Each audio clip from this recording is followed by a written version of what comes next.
मिट्टी का अध्ययन क्या कहलाता है? पेडोलॉजी। मृदा का अध्ययन क्या कहलाता है? पेडोलॉजी। इसमें हम किसके बारे में पढ़ाई करते हैं? सॉइल के बारे में, सॉइल के बारे में या मृदा। मृदा उर्दू में इसे कहते हैं मिट्टी, हिंदी में क्या कहेंगे? मृदा। मिट्टी क्या चीज है? चट्टानों के जो घिसावट होता है, तो किसी भी चट्टान को जब आप घिस दीजिएगा तो कुछ सालों के बाद वो मिट्टी में कन्वर्ट हो जाएगा, क्योंकि उसकी कुछ शर्तें हैं। घिसावट के बाद जो उसके कण है वो बहुत छोटे होने चाहिए, उसमें कई अलग अलग जीव जंतुओं के अवशेष, कार्बनिक पदार्थ इत्यादि भी मिले होने चाहिए। समझ में आ रहा है? तभी जाके वो मिट्टी बनेगा। तो मिट्टी में केवल चट्टानों का घिसावट नहीं, बल्कि कार्बनिक पदार्थ, जीव जंतुओं के अवशेष भी रहते हैं, तभी जाके वो मिट्टी उपजाऊ होगी। केवल और केवल चट्टानों का घिसावट रहेगा ना तो मिट्टी उपजाऊ नहीं होगी, और केवल चट्टान रहेगा तो फिर तो बालू हो जाएगा। बालू क्या है? चट्टान का छोटा रूप है। तो मिट्टी की निर्माण की प्रक्रिया कोई छोटी प्रक्रिया नहीं है, एक लंबा समय लेती है मिट्टी निर्माण की प्रक्रिया। ये चट्टानों के घिसावट से छोटे छोटे चट्टान जब घिस जाते हैं तो उसमें बहुत सारे कार्बनिक पदार्थ, कार्बनिक पदार्थ का मतलब पेड़ पौधों का घिसावट, जानवरों का घिसा हुआ हिस्सा, या जितने भी सड़े गले पदार्थ हैं, ये सब आपस में मिल जाते हैं तो क्या करते हैं? मिट्टी का निर्माण करते हैं। तो मिट्टी निर्माण एक बहुत जटिल प्रक्रिया है, इसमें बहुत लंबा समय लगता है। मिट्टी के बारे में अध्ययन करते हैं हम लोग। मिट्टी की परत जो होती है उसे हम लोग होराइजन कहेंगे। क्या कहेंगे? क्या कहेंगे? होराइजन कहा जाता है। मिट्टी की परतों को क्या कहेंगे? होराइजन कहेंगे यहाँ पर। उसी को हम प्रोफाइल भी कहेंगे। क्या कहेंगे?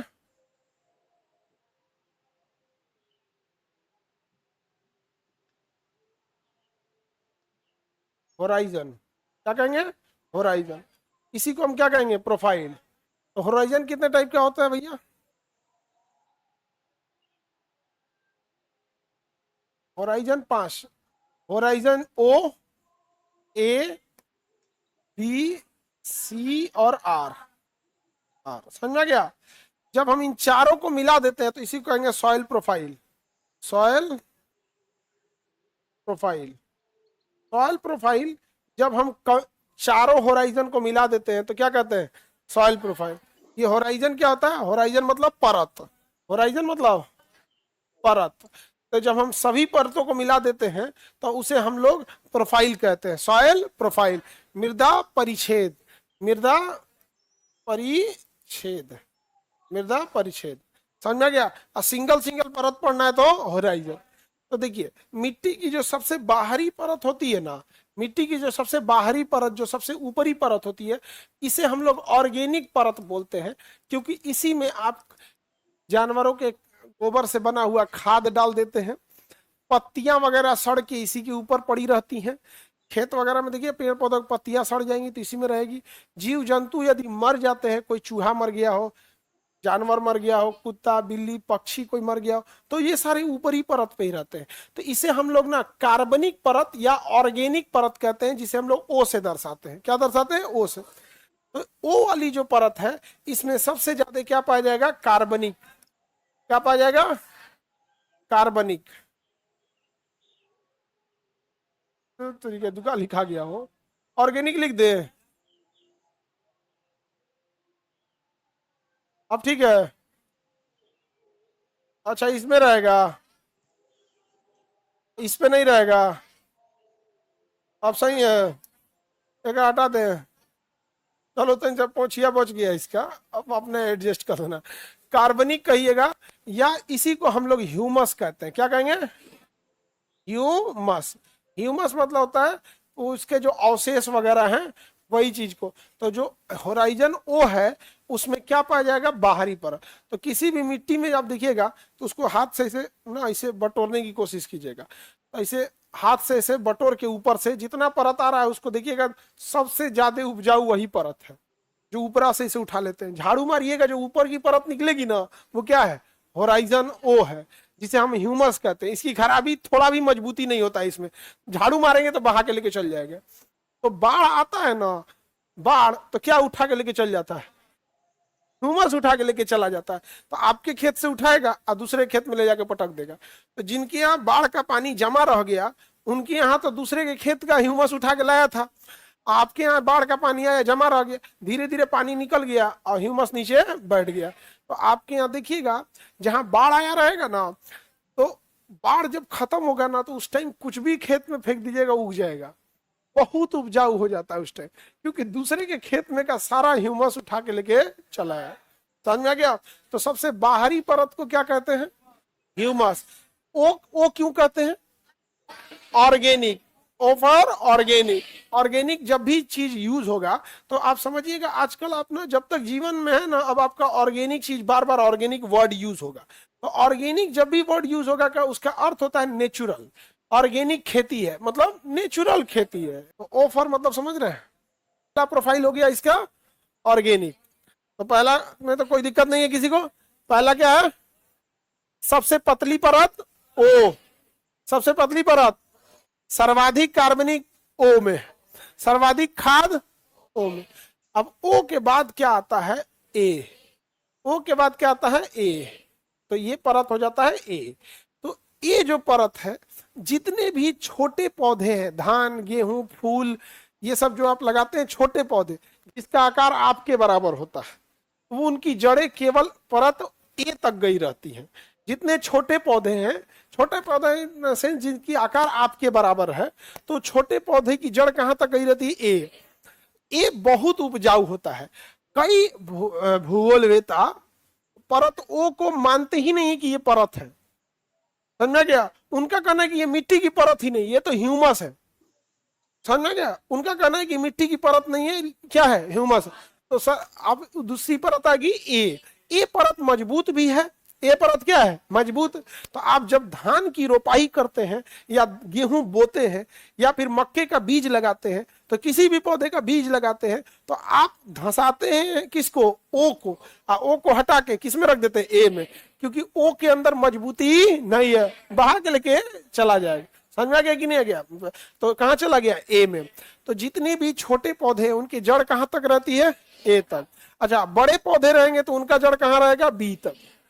बड़े पौधे रहेंगे तो उनका जड़ कहां तक रहेगा? बी। और छोटे पौधे हैं तो ए। सी वाला जो पौधा परत होता है, इसमें चट्टान पाए जाते हैं। क्या पाए जाएंगे? खेती के लिए अच्छा नहीं होता है। और इसके बाद तो रॉक परत होता है, आर। आर मतलब रॉक। आर मतलब रॉक।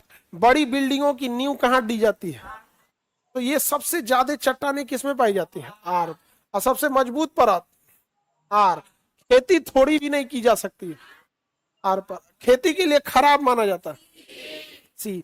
बड़े पेड़ पौधे के जड़ कहाँ आते हैं? छोटे पौधे का जीव जंतु, जीव जंतु ए में रहते हैं। ए में वो ऊपरा कौन जीव जंतु रहेगा जी?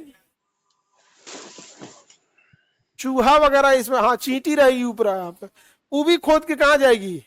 ए में। चींटी, दीमक, सांप, चूहा, ये सब किसमें जाएंगे? सब ए में। केचुआ, ये सब किसमें जाएंगे? ए। टहलने आते हैं सब किस पे? ओ पे। कोई है इधर? क्या है भाई? सब अपना टहल वहल क्या, जहां कुछ कीजिएगा तो भाग जाएंगे सब, अपने ए में भाग जाते हैं सब। तो ये होराइजन समझ में आ गया। अब देखिए, अब इसमें कुछ लोग सोचेंगे कि इसकी गहराई कितनी होती है।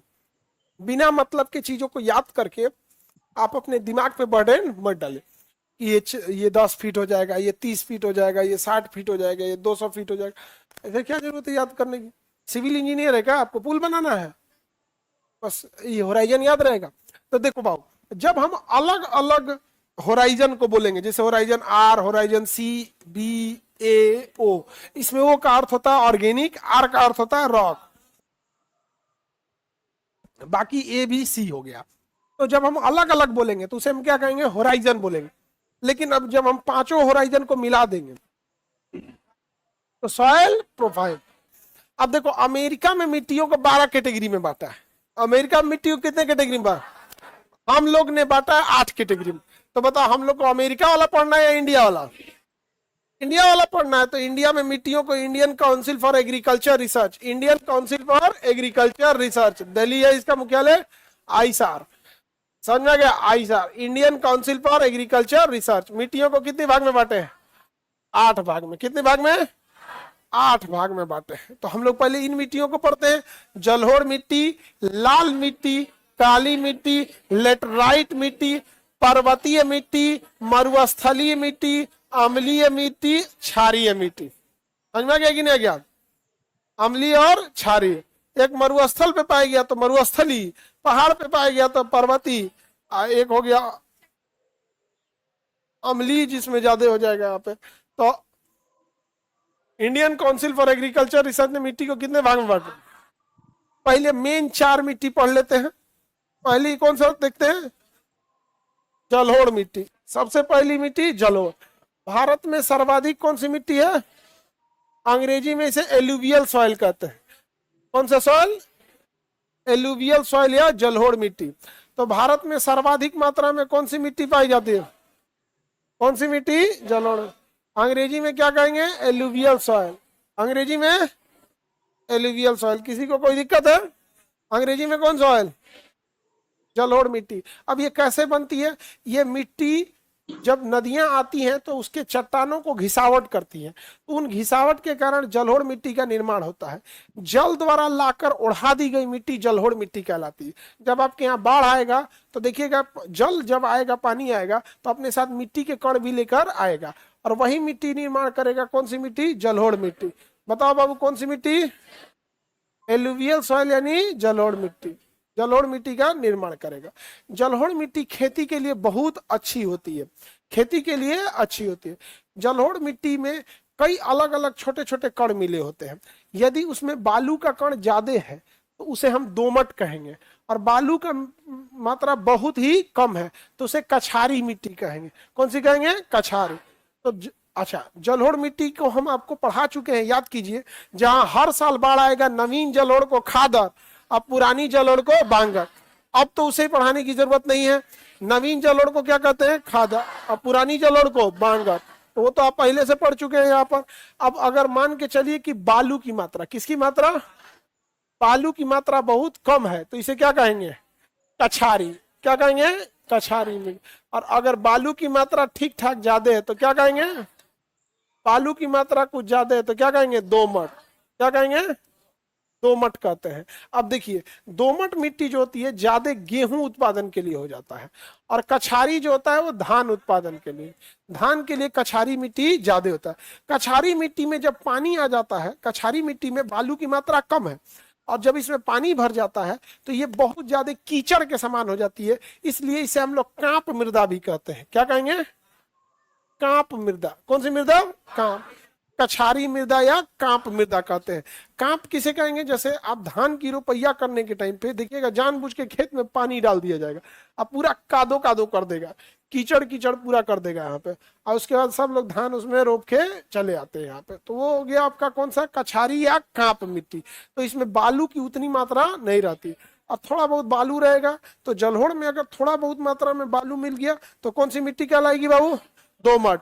तो दोमट मिट्टी किस चीज के? खेती के लिए। ओवरऑल जलोढ़ मिट्टी जो होती है वो खेती के लिए अच्छी होती है। अब जलोढ़ मिट्टी में कैल्शियम, फास्फोरस की मात्रा ठीक ठाक पाई जाती है, लेकिन इसमें कमी होती है नाइट्रोजन, फास्फोरस और पोटेशियम। भारत की जितनी भी मिट्टी पाई जाएगी उसमें इन तीनों चीजों की कमी है। उन तीनों चीजों की कमी भारत में जितनी भी मिट्टी है, और यही 3 चीज चाहिए खेती के लिए। तो भाई साहब, जो चाहिए उसकी कमी पूरे भारत में है। अब नाइट्रोजन की पूर्ति करने के लिए यूरिया बेचारा डालेगा, फास्फोरस की पूर्ति के लिए डीएपी डालेगा, और पोटेशियम के लिए पोटास क्या डालेगा? पोटास। तो खेत में आप देखिएगा ये तीनों चीज का बहुत ज्यादा मात्रा में पड़ता है, जिसमें पोटास तो बहुत कम मात्रा में पड़ता है, ये भी महंगा है। यूरिया बहुत ज्यादा पड़ता है, यूरिया भी बहुत महंगा है। लेकिन फास्फोरस इन सब में सबसे ज्यादा महंगा है। डीएपी का बोरा 1800 रुपया चल रहा है। तो जो जलोढ़ मिट्टी ज्यादातर यूपी, बिहार, बंगाल, पंजाब, हरियाणा, ये सब में कौन सी मिट्टी है? जलोढ़। ये तो उत्तर का विशाल मैदान तो पढ़ा चुके हैं आप लोग को। उत्तर के विशाल मैदान में जलोढ़ मिट्टी है, लेकिन दुर्भाग्य हमारा कि ये चीजों की क्या है? कमी है, नाइट्रोजन की कमी है। देखिए, अगर नाइट्रोजन की कमी रहेगी ना, फसल विकसित नहीं होगा। लेकिन अगर हमें बीज बोना है तो बीज बोते समय ये रेशियो अलग होता है, 1:2:1 हो जाता है। समझ में आ गया कि नहीं आ गया? बीज बोते समय रेशियो अलग हो जाता है। ध्यान से समझिए ऐसा क्या है। देखिए, जब हम पौधे को बड़ा कर देते हैं, बड़े पौधे को चाहिए 4:2:1, यानी सबसे कम चाहिए पोटेशियम, उससे ज्यादा फास्फोरस और सबसे ज्यादा नहीं। लेकिन जब पौधा को बीज बोते हैं, अंकुरित होता है, छोटा होता है, तो उस समय नाइट्रोजन से ज्यादा उसे क्या चाहिए? फास्फोरस चाहिए। क्या चाहिए? फास्फोरस। क्योंकि छोटे बच्चों का खाना तो अलग ही होता है ना। आप ही देखिएगा, आप जब छोटे थे तो अलग डिजाइन का खाना खाते होंगे। आपको सूजी का हलवा बना के दिया जाता होगा। रोटी बनाने के बाद उसके ऊपर का पतला जो होता है परत, पतला परथनवा उतार लीजिए। जो रोटी ऐसे फूलता है ना, तो जो पतला वाला होता है उसको निकाल लिया जाता है और फिर उसको दूध में बल के बच्चे को खिलाया जाता है। आजकल का जो डब्बा वाला हुआ है सेरेलेक्स खाता है। तो NPK समझ में आ गया। बीज बोते समय सबसे ज्यादा जरूरत। फास्फोरस के लिए किसका प्रयोग करते हैं? DAP। क्या प्रयोग करेंगे?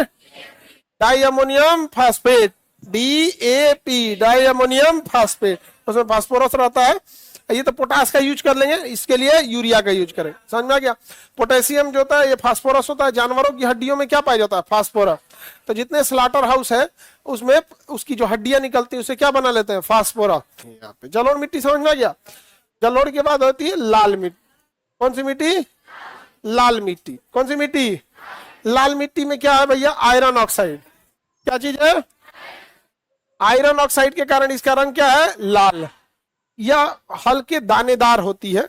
लाल मिट्टी हल्के क्या होती है? दानेदार। इसमें अगर जल की सिंचाई की व्यवस्था कर दी जाए तो इसमें मोटे अनाज हो सकते हैं। यदि जल की सिंचाई की व्यवस्था कर दी जाए तो मोटे अनाज जैसे बाजरा, जौ, ज्वार, गेहूं भी हो सकता है, मक्का ये भी हो सकता है, लेकिन उसके लिए फिर सिंचाई की व्यवस्था आपको ज्यादा करनी पड़ेगी। ये हल्का मोटे दाने के समान होता है। आयरन ऑक्साइड की मात्रा ज्यादा होती है। इसमें खनिज ज्यादा पाए जाते हैं। इसके अंदर क्या ज्यादा पाया जाएगा? खनिज। तो ये खेती से ज्यादा खनिज के लिए अच्छी पाई जाती है। पठारी क्षेत्र पे लाल मिट्टी की अधिकता है। भारत का जो पठारी क्षेत्र है ना, वहां किस मिट्टी की अधिकता है? लाल मिट्टी की। उत्तर का जो विशाल मैदान है उसमें झारखंड और उड़ीसा में लाल मिट्टी। झारखंड उड़ीसा में, कर्नाटक आंध्र प्रदेश लाल मिट्टी ज्यादा है सर। कैसी मिट्टी है? लाल मिट्टी ज्यादा है। तो खेती के लिए अच्छी होती है लाल मिट्टी। उतना अच्छा नहीं है, इसके तुलना में उतना अच्छा नहीं है। हालांकि इस पे सिंचाई की व्यवस्था रहेगी तो खेती हो सकती है। सिंचाई की व्यवस्था रहेगी तो खेती हो सकती है। अब देखते हैं काली मिट्टी। कौन सी मिट्टी? काली मिट्टी। अब ये काली मिट्टी क्या समझिए, यह ना ज्वालामुखी से जो लावा निकला है, लावा में कौन सा चट्टान होता है? बैसाल्ट चट्टान। कौन सा? बैसाल्ट चट्टान। तो इसे लावा निर्मित मिट्टी या बैसाल्ट निर्मित मिट्टी भी कहते हैं। लावा या बैसाल्ट मिट्टी भी किसे कहा जाता है? काली मिट्टी को। किसे? काली मिट्टी को। काली मिट्टी का काला रंग किसके कारण होगा? देखिए उसमें लिखा होगा, हाँ, टिटेनियस फेरस मैग्नेटाइट। नहीं लिखा, आपने मटेरियल हाईलाइट भी किया होगा, पढ़िए। तो आयरन ऑक्साइड काला। लाइव वाले लोग, आप लोग भी देखिए मटेरियल में आपके लिखा हुआ है।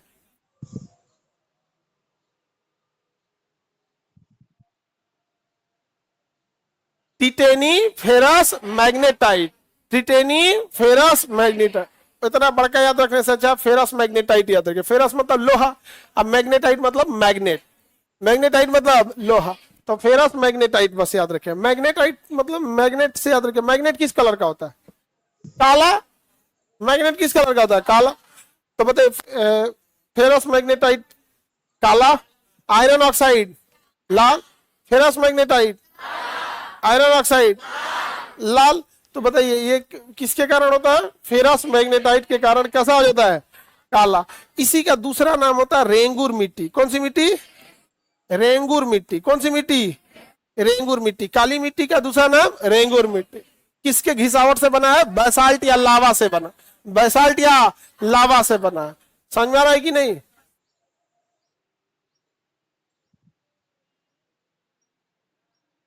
आगे बढ़े। अब इस मिट्टी की एक विशेषता समझिए कि ये पानी ठीक ठाक सोखता है। पानी क्या है? ठीक ठाक सोखता है, लेकिन इसमें पपड़ी छोड़ता है।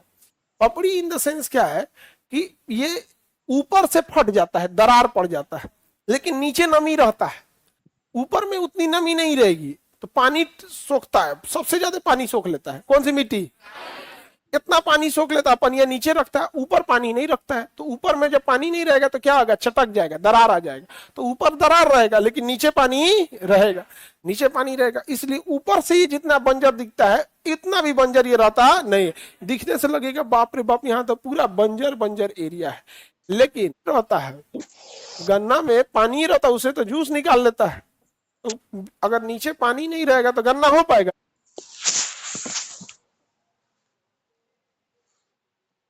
नीचे पानी नहीं रहेगा तो गन्ना हो पाएगा? तो गन्ना और कपास की खेती के लिए जल सोखने की सर्वाधिक क्षमता, ऊपर से दरार पड़ेगा। गुजरात और महाराष्ट्र में काली मिट्टी, बेसिकली सबसे ज्यादा काली मिट्टी कहाँ है? महाराष्ट्र। महाराष्ट्र में सबसे ज्यादा काली मिट्टी है महाराष्ट्र में, क्योंकि एक तो महाराष्ट्र एरिया वाइज भी बड़ा है गुजरात से, और दूसरा गुजरात में क्या है ना कि एक और जो कच्छ का एरिया है वो थोड़ा सा बलुई मिट्टी हो जाती है यहाँ पे। समझ में आ गया कि नहीं आ गया? तो सर्वाधिक कौन सी मिट्टी? महाराष्ट्र में सर्वाधिक काली। कपास के लिए अगला मिट्टी है लेटराइट। कौन सी मिट्टी? लेटराइट मिट्टी। कौन सी? लेटराइट। लेटराइट मिट्टी। आप समझिएगा ध्यान से, एक बार क्वेश्चन पूछा था ना यूपी पीसीएस, बच्चों ने मार दिया था लाल मिट्टी। कहा था दिया था, यह मिट्टी बड़े दानेदार होती है, इसका रंग लाल होता है, यह बागानी खेती के लिए अच्छी होती है किंतु अनाजों के उत्पादन के लिए अच्छी नहीं होती। किस मिट्टी की विशेषता है? मार देगा आदमी लाल मिट्टी। गलत हो जाएगा, लेटराइट मिट्टी। कौन सी मिट्टी? लाल मिट्टी में कौन सा बागान की खेती हो रही थी? समझना ध्यान से, लेटराइट मिट्टी भी लाल दिखती है। लेटराइट मिट्टी भी कैसी दिखेगी? लाल। और इसका दाना ना लाल मिट्टी से बड़ा होता, इसका दाना लाल मिट्टी से बड़ा, और इसका भी कलर कैसा होगा? लाल। ये बागानी खेती होती है, इसमें बागान, जैसे काजू का बागान लगा दीजिए, मसालों का बागान लगा दीजिए, चाय का बागान लगा दीजिए, कॉफी का बागान लगा दीजिए, तो यहाँ पे बागानी खेती बहुत ज्यादा होती है। इलायची, दालचीनी, जितना ये सब चीजें है, मसाला वसाला, वो पूरा लगा दीजिए। तो कौन सी मिट्टी है? लेटराइट मिट्टी। ये सबसे ज्यादा कहाँ पाई जाएगी? केरल में, पश्चिमी तट पर।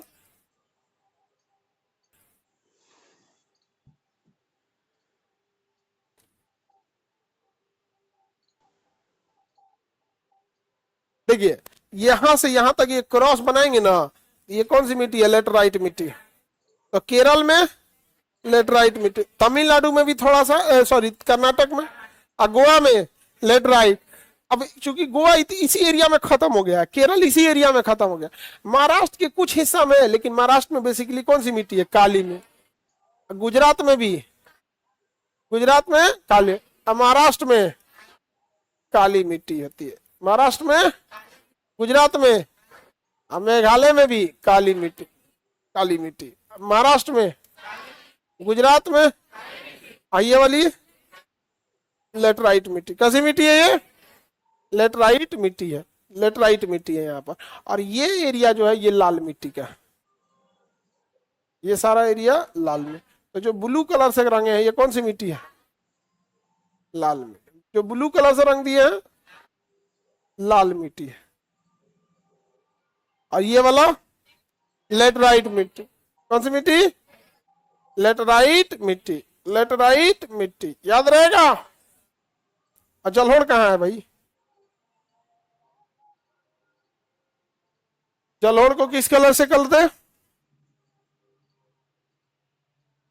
ये सब का सब जलोढ़। समझ गया? कटपिट मार देते हैं। ये कौन सी मिट्टी है बताओ? पंजाब, हरियाणा, राजस्थान। क्या कंप्लीट राजस्थान जलोढ़ है? हाँ नहीं है, लेकिन complete Punjab, Haryana, UP, Bihar, Bengal, completely क्या है?